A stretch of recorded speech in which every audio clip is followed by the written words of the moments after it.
বৃষ্টিতে একদম পুরো ভিজে চান করে গেলাম। তো হেই, আমি অর্ণব। আজ বিকালে হচ্ছিল জল, ভাবলাম কিছু করা যাক, তাই দোকান থেকে নিয়ে চলে এলাম পাস্তা।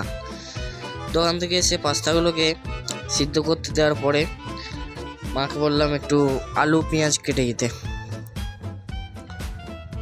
মা আলু পেঁয়াজটা কেটে দিল। তারপরে পাস্তাগুলো সিদ্ধ হয়ে যেতে পাস্তাগুলো একটু ছেঁকে নিলাম জলটা।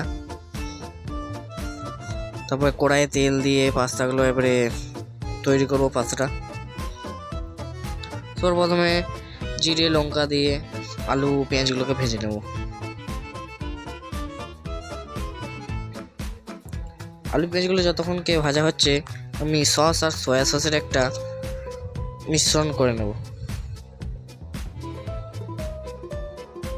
তারপরে পাস্তাগুলো ভাজা হওয়ার পরে সস আর সয়া সস এবং ম্যাগি মশলা দিয়ে আর একটু ভেজে নিয়ে রেডি হয়েছে আমার পাস্তা।